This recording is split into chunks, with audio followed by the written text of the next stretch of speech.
네, 오늘은 선택 이집트냐 가나안이냐라는 주제로 함께 말씀을 나누려고 합니다. 지난주에 아브라함이 얼마나 흉악한 일을 저질렀는지 우리 살펴봤죠. 사실 그거는 파라오라고 하는 왕이 욕심이 많아갖고 아브라함의 철을 강제로 뺏은 사건이 아니에요. 애초부터 아브라함이 기획했던 사건입니다. 그렇게 해서 이제 자기가 그 땅에 발붙이고 살 수 있는 어떤 터전을 마련하려고 했던 거죠. 그러니까 가나안이 아닌 물질 문명을 선택했던 아브라함이 얼마나 비참한 지경에 이르게 되는지, 이런 내용들을 지난주에 말씀을 통해 살펴봤습니다. 그러면서 사실 우리들도 그런 선택을 하며 살아갈 때가 있다는 걸 함께 성찰해 봤죠. 중요한 건 그런 선택을 해서는 절대로 안 된다라고 하는 규범에 의해 우리가 살아가는 게 아니라, 설령 우리가 그렇게 갔다고 해도, 가나안에 있다가 잠시 이집트에 들렸다가 해도 다시 돌아올 수 있는 회복 탄력성, 그게 성찰이고 회개라고 얘기를 나눴습니다. 그래서 일본과 독일 사회 비교를 하면서 이제 굴대 문명이 작동하는 곳에는 반성이 있을 수 있고, 사회가 잘못된 방향으로 가다가도 되돌이킬 수 있는 여지가 있다. 그래서 오늘 아브라함은 그렇게 돌이킨 삶을 다시 살아가는 그런 내용이 성경에 펼쳐져 있습니다. 이 그림은 바칠라프 홀라흐라고 하는 사람이 17세기에 그린 그림인데요. 아브라함과 롯의 헤어짐이라는 주제를 갖고 그린 그림입니다. 이제 이집트에서 우리가 건너뛰긴 했는데, 하나님이 파라오의 꿈에 나타나셔갖고 너 죽을래? 지금 네가 건드리는 게 누군 줄 알아? 막 이러면서 윽박을 지르시잖아요. 그러니까 파라오가 아브라함을 책망해요. 아니, 아내만 아내라고 얘기하지 왜 그랬냐, 이러면서 이제 떠나라 여기를, 이래서 떠납니다. 그래서 이집트에서 가나안 쪽으로 가는데 네겝이라고 하는 곳으로 가요. 네겝, 이스라엘 남부의 건조한 사막 지역입니다. 여기에 잠시 머무르다가, 성경이 참 재밌는 게 거기에서 아브라함과 롯의 재산이 엄청 많아졌다라고 기록을 해요. 네겝에 갔다가 베델이라는 곳으로 또 다시 갑니다. 그 베델에 가자마자 하나님께서 처음 가나안 땅에 부르셨을 때를 기억하면서 아브라함이 제사를 지내요. 그리고 제사를 지내고 났는데 문제가 생깁니다. 거기서 아브라함과 롯이 헤어질 결심을 하게 되는 거예요. 이제는 더 이상 여기서 같이 살지 말고 우리 헤어져서 살자라고 서로 합의를 하게 됩니다. 바벨탑 문명에서부터 하란까지, 또 하란에서부터 가나안까지 수천 킬로를 함께 여행했던 피부치 롯과 헤어지게 되는 거죠. 이때 아브라함은 가나안을 선택하고 롯은 소돔을 선택합니다. 순서는 반대예요. 아브라함이 네가 먼저 선택해라. 네가 오른쪽으로 가면 내가 왼쪽으로 가고, 내가 왼쪽으로 가면 네가 왼쪽으로 가면 내가 오른쪽으로 가겠다라고 해서 롯이 소돔 지역을 선택을 합니다. 그리고 아브라함은 가나안 땅에 머무르면서 이제 사는 선택을 하게 되는 거죠. 이 본문 앞뒤를 이렇게 좀 맥락으로 살펴보며 읽어보니까 이런 생각이 좀 들더라고요. 가진 것이 많아지면 싸움이 생긴다. 싸움이 생긴다. 교회에서 사람들이 왜 싸우는 줄 아세요? 제가 한 8군데 교회를 경험했는데요. 어릴 때부터. 안 싸운 교회가 단 한 군데도 없네. 여러분들이 다닌 교회는 어떠십니까? 싸움이 있죠. 싸움 있어요? 안 싸운 교회 경험해 보신 분? 없는 것 같아요. 왜 싸울까? 어제 이제 양평에서 함께 모교에서 신앙생활하던 친구들이 저희 집에 놀러 왔었어요. 그러니까 당연히 옛날 얘기를 하게 되죠. 막 초등학교 때, 중학교 때, 군대 갔다 오고 제대하고 요 무렵에 우리 교회 이야기들을 막 한 거예요. 그때 제가 참 충격적인 일을 하나 경험을 했는데, 태어나서 처음 보는 광경이었습니다. 제 모교회가 한 100여 명 모이는 조그마한 교회였는데 본당이 2층이었어요. 근데 엘리베이터가 없어요. 그러면 1층에서 2층으로 가는 계단을 통해 성도들이 오르락 내리락 할 거 아니에요. 거기는 그 길밖에 없어요. 글로만 지나다닐 수 있어. 그러니까 목사님은 예배 마치고 2층에서 인사를 하고 뒤늦게 내려오고, 성도님들은 먼저 다 내려갈 거 아니에요, 예배 마치고 나면. 근데 한 집사님이 계단 한복판에서 가방을 집어던지고 털썩 주저앉아서 막 대성통곡을 하면서 목사님한테 막 뭐라고 하는 거예요. 그래서 저는 이게 도대체 이게 교회에서 이런 일이 생길 수가 있는 건가 했더니 그건 제가 한번 봤을 뿐이지 그런 일들이 무수히 많았더라고요. 이유가 뭐냐 하면 새해가 되면 그 주보에 직분자들 명단을 쫙 기록하잖아요. 뭐 장로님, 권사님, 집사님, 서리 집사님 뭐 이렇게 다 이름을 기록하잖아요. 거기에 본인 이름이 빠진 거예요. 그래갖고 대성통곡을 하면서 나는 사람도 아니라느니 뭐 이러면서 했던 기억이 났더라고요. 그런 얘기도 어제 나눠보고. 근데 그런 싸움의 본질 속으로 들어가 보면요, 이제 뭐 인정의 욕구 이런 감정적인 것도 있지만 뭐가 많으면 그렇습니다. 뭐가 많으면. 오늘 우리가 읽진 않았지만 그 앞절 말씀 6절에서 7절을 보면요, 그 땅은 그들이 함께 머물기에는 좁았대요. 재산이 많아서 그 땅에서 함께 머물 수가 없었대요. 이게 이해가 안 됐어요. 아니 많으면 더 좋잖아요. 많으면 더 풍족하게 살 수 있고 더 넉넉해지잖아요. 근데 그 풀은 한정적이고 그러니까요. 뜯어 먹어야 될 풀이 없잖아요. 통상은 많으면 행복할 것 같은데 많으면 안 행복하다고 성경 기자가 이야기하고 있는 것 같아요. 한국 사람인데 독일에 가셔서 하빌리타지온이라고 아주 훌륭한 박사 후 그러니까 그 교수직을 받는 그 과정까지 다 마친 한병철 박사님이라는 분이 있어요. 독일 사회에서 굉장히 유명하시고 한국에도 책을 여러 권 내셨습니다. 그 중에 제가 읽은 것 중에 아주 큰 감동이 있었던 것 중에 피로 사회라는 게 있어요. 피로 사회. 우리 사회가 너무 피로하다는 거예요. 피곤은 왜 올까요? 결핍에서 오지 않는다는 거예요. 보통은 결핍에서 온다고 생각해요. 그러니까 피곤하면 뭐 먹어? 비타민 먹는 거야. 자꾸 사람들이 뭘 채우려고 하는데 사실 피로라고 하는 건 투머치 때문에 오는 거라는 겁니다. 더 많은 것 때문에. 우리 사회가 너무 뭐가 많으니까 이게 피로해진다는 거예요. 그 뭐 강남 같은데 숙소를 잡고 하루 잡으면 다음날 개운하지가 않아요.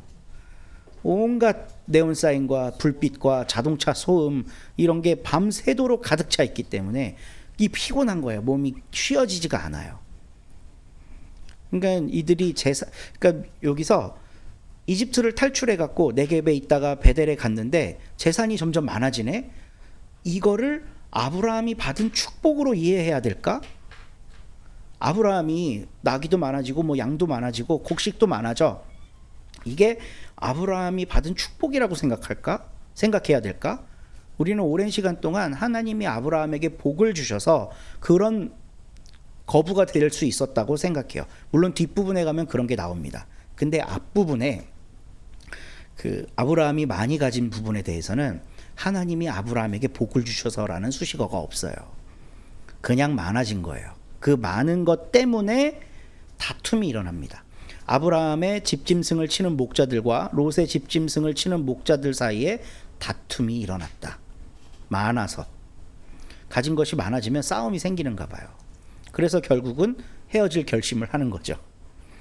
아브라함이 롯에게 말했다. 너와 나 사이에 그리고 너의 목자들과 나의 목자들 사이에 어떠한 다툼도 있어서는 안 된다. 우리는 한 핏줄이 아니냐. 내가 보는 앞에 땅이 얼마든지 있으니 따로 떨어져 살자. 내가 왼쪽으로 가면 나는 오른쪽으로 가고 네가 오른쪽으로 가면 나는 왼쪽으로 가겠다. 헤어질 결심을 합니다. 이 헤어짐은 참 가슴 아픈 거예요. 아니 먹을 것도 많고 풍족하면 삼촌하고 조카하고 사이좋게 살면 되잖아요. 그게 그렇게 어려운 겁니다. 그게 그렇게. 이번에 할머니 장례를 이제 치렀잖아요. 지지난주에 이제 장례를 마쳤는데 이제 목사니까 여러 장례들을 경험해 봤을 거 아니에요. 마지막에 의상하는 게 꼭 돈 때문이 돼요. 이번에 참 우리 외삼촌들 또 김혜옥 권사님 참 지혜롭게 잘 해주셔갖고 뭐 정말 은혜롭게 잘 마무리를 하게 됐는데 누가 얼마를 가져가야 되느냐 이런 게 이제 다툼의 씨앗이 되는 거죠. 아브라함도 그런 상황 가운데 놓인 겁니다. 그러니까 결국 재물이 많아진 게 아브라함에게 복이 아닌 거예요. 대기업 총수들 죽고 나면 그 뒤에 후계 구도가 정해질 때 피 튀기는 싸움이 일어나잖아요. 누가 뭘 가져갈 거냐. 그래서 결국은 헤어질 결심을 합니다. 저는 아브라함이 훌륭한 결심을 한 건 아니라고 생각해요. 정말 훌륭한 결심이라면 이 풍족한 걸 포기하고 우리가 사랑하며 사는 걸 선택했을 거예요. 근데 헤어질 결심을 하죠. 이제 롯도 동의를 해서 헤어지게 됐습니다. 근데 롯은 어떤 땅을 선택하냐 하면요, 자기의 마음을 빼앗은 땅을 선택해요. 롯이 멀리 바라보니 요단 온 들판이 소알에 이르기까지 물이 넉넉한 것이 마치 주님의 동산과도 같고 이집트 땅과도 같았다. 저는 이 말에 확 꽂혔습니다. 아직 주님께서 소돔과 고모라를 멸망시키시기 전이었다. 그 지역이라는 얘기죠. 소돔과 고모라 지역이라는 얘기죠. 근데 거기가 어느 땅 같았다고요? 이집트 뭐 하던 데예요? 나일강에서 귀국한. 아니 방금 삼촌하고 같이 이집트 있다 왔잖아. 저기 난리가 났었죠. 난리가 났었죠. 숙모 팔아먹을 뻔한 데 아니에요. 맞아요. 그리고 거기서 숙모 팔아먹고 살면 행복하게 살았을까?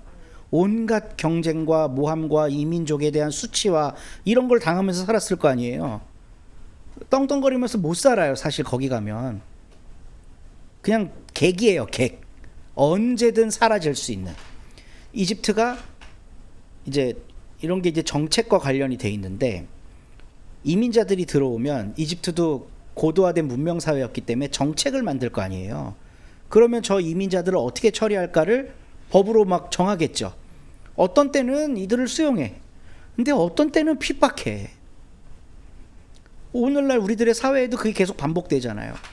독일이 이민자들을 많이 받으니까 사회에선 또 다른 방향이 나오는 거예요. 이제 그만 받아라 이러는 사람들 나오는 거예요. 그러니까 이런 게 계속해서 반복되는 거거든요. 그러니까 이민자의 신세라고 하는 거는 내가 뭘 잘해서 잘 먹고 잘 살 수 있는 게 아니라 내가 간 그 땅이 정의로우냐 정의롭지 않느냐에 대해 그것 때문에 내 목숨이 왔다 갔다 하는 거예요. 그러니까 이집트에 살면 아브라함 행복하지 않았을 거예요. 그거는 한 몇백 년 뒤에 자기 후손들이 증명합니다. 아브라함의 후손들이 이집트에 가서 모여 살잖아요. 근데 그들이 어떻게 살아요? 노예로 살잖아요. 그거를 훤히 봤던, 함께 봤던 롯이 또 어디를 선택해? 이집트 땅과 같은 곳을 선택해. 이게 도시 문명이 갖고 있는 마성이고, 이게 롯의 마음을 빼앗은 거예요. 아, 저기는 정말 풍요롭네. 씨앗을 심으면 100배의 결실을 맺네. 짐승들도 얼마나 다 포동포동한지, 야, 이 땅에 가서 살면 내가 꽤 잘 살 수 있겠다. 근데 성경의 기자는 분명히 기록합니다. 거기는 망할 땅이라는 걸.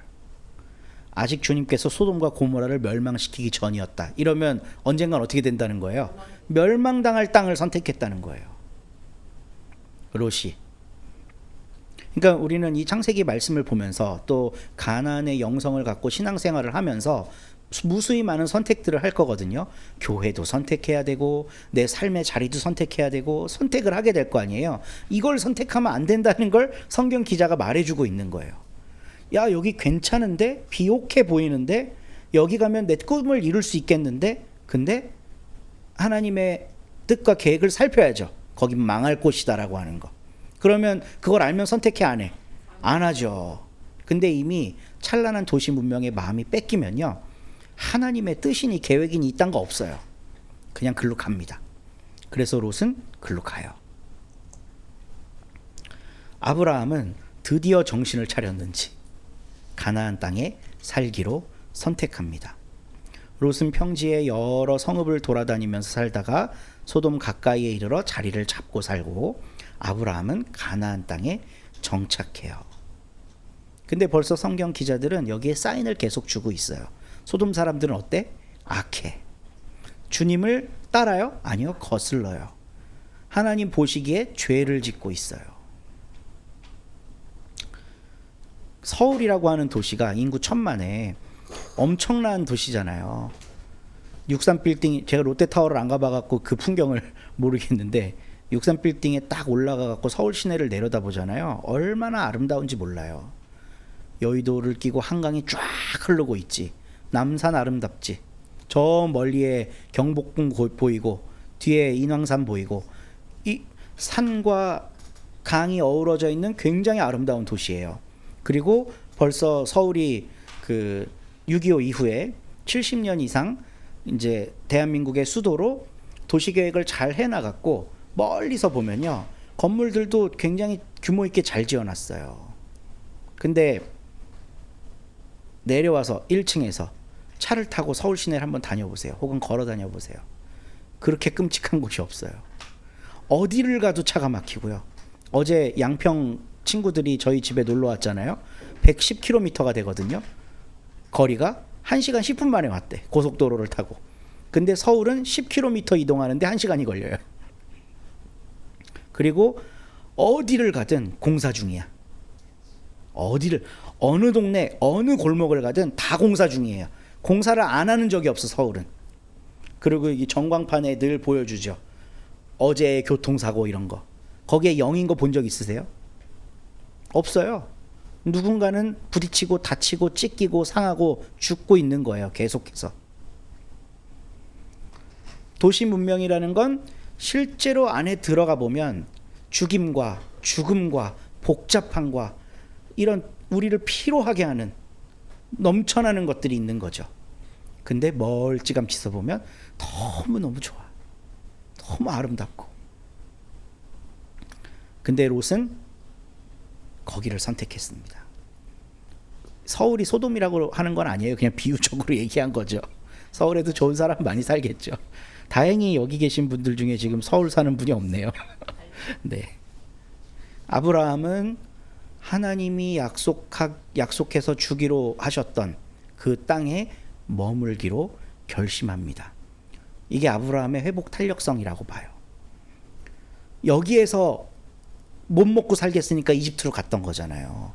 근데 다시 돌아와서 아, 그치. 거기 가니까 이런 흉악한 일을 당했지 하고 다시 하나님의 뜻 가운데로 자기의 삶을 의탁합니다. 이로써 아브라함의 믿음은 완성됐을까? 아니에요. 계속 또 헛발을 쳐요. 또 딴짓해, 나쁜 짓해.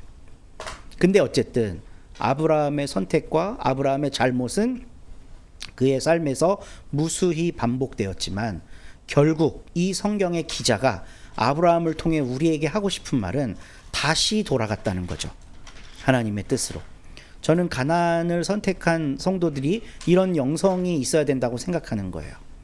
때때로 우리가 그릇된 선택을 할 수 있지만 다시 돌아오는 거예요. 약속으로. 이집트에서 어려움을 겪은 아브라함은 다시 하나님의 약속으로 귀의합니다. 롯은 그 수모를 당하고 나서도 다시 도시 문명을 선택해요. 우리의 삶, 우리의 신앙 여정에도 이런 선택은 계속해서 주어집니다. 요 사진은 영화 매트릭스 사진이에요. 안 보신 분은 정말 꼭 보셔야 되는 영화입니다. 벌써 20년 전에 나온 건데 저는 가끔 한 번씩 보고 싶을 때 봐요. 20번은 본 것 같아. 여기에 심오한 기독교적 세계관이 녹아 있어요. 그거를 만든 감독들이 이렇게 성전환 수술도 했다가 했다가 이런 것 때문에 많은 기독교인들이 안티하고 있긴 하지만 이 사람들이 만들어낸 이 매트릭스라는 결과물은 1999년도에 나와서 최근까지도 이게 시리즈가 나왔거든요. 근데 한국도 마찬가지고 서양에 무수히 많은 신학자들이 이거를 갖고 글을 썼어요. 엄청나게 많은 신학자들이. 그러면서 영화로 신학하기 이런 게 나타나기 시작한 거예요. 요건 뭐냐 하면 매트릭스라고 하는 그 가상의 공간에 살고 있던 사람이 월급쟁이로 잘 살아요. 잘 먹고 잘 살고 있어. 근데 갑자기 어느 날 누군가가 나타나서 당신이 살고 있는 세상은 가짜 세상입니다. 거긴 그러니까 헛것입니다. 보고 있는 게. 진실을 알고 싶으시면 빨간 약을 먹고 그냥 여기서 살고 싶으시면 파란 약을 먹으라고 내밀어요. 파란 약이요? 파란 약을 먹으면 그냥 사는 거예요. 근데 그래서 동료가 누군지가 중요한 거예요. 혼자 놔두면 파란 약 선택할 수도 있는데 그래서 주인공은 결국 빨간 약을 먹고 진실의 세상을 바라보게 돼요. 근데 진실의 세상으로 갔더니 거기는 아비규환이에요. 생존을 위해 사람들이 발버둥 쳐야 되는 곳이었어요. 근데 파란 약 먹고 있는 이 세상은 그냥 기계들이 짜놓은 그 시스템 속에서 고기도 먹고 좋은 풍경도 보고 뭐 잘 먹고 잘 살 수 있는 곳이야. 그래서 어떤 사람은 빨간 약 먹고 나왔다가 다시 들어가는 사람도 있어요. 매트릭스 영화에. 그러니까 이런 것들이 저는 굉장히 이 성경적인 스토리들을 반영했다고 생각해요. 근데 하나님은 우리가 어떤 약을 먹길 원하실까? 빨간 약 먹기를 원하시는 거죠. 이 영화 속 주인공이 이름이 네오예요. 네오를 거꾸로 하면 원이 돼요. 원. 예수를 상징적으로 표현한 거예요. 왜냐하면 그 사람이 결국 그 아웅다웅 살고 있는 진실의 세계에서 하루하루 연명하고 있는 이 모든 사람들을 구원하거든요. 그 3편에서 자기의 희생을 통해 희생해서 구원하는 거예요. 우리의 신앙 여정에도 소돔이냐 가나안이냐 이집트냐 가나안이냐 이런 선택은 계속해서 주어집니다. 아브라함은 어떤 땐 이집트를 선택했어요. 근데 그곳에서 실패를 경험하고 다시 하나님의 약속을 기억하고 그 자리에 서 있었습니다. 우리가 서 있어야 할 자리가 바로 그곳이라는 거죠.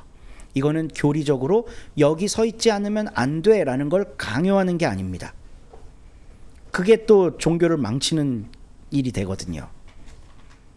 이럴 수도 있고 저럴 수도 있지만 그건 우리의 과거지만 다시 여기 와서 서보자라고 추구하는 거, 이게 우리가 나가야 될 신앙의 길이 아닌가 싶어요. 어떻게 인간이 완벽하게 서 있어요? 흔들리죠. 흔들리며 피지 않는 꽃이 어디 있으랴. 흔들리죠. 근데 흔들리는 상황 속에서도 다시 기억하고 제 자리로 돌아와 볼 수 있다면 그 안에서 하나님의 은총을 누릴 수 있고 하나님의 계획을 실현하는 도구가 됩니다. 우리 서로 공동체가 함께 그런 선택들을 해나갈 수 있는 공동체가 되기를 간절히 바라봅니다. 적어도 노골적인 이집트는 선택하지 말자. 너무 좋아 보이는 거, 그거는 우리가 한번 지향해보자, 이런 마음으로 함께 신앙생활 할 수 있으면 좋겠습니다. 네, 우리 함께 이 말씀 따라 사는 동안 찬양하면서 거듭 기도로 나아가겠습니다.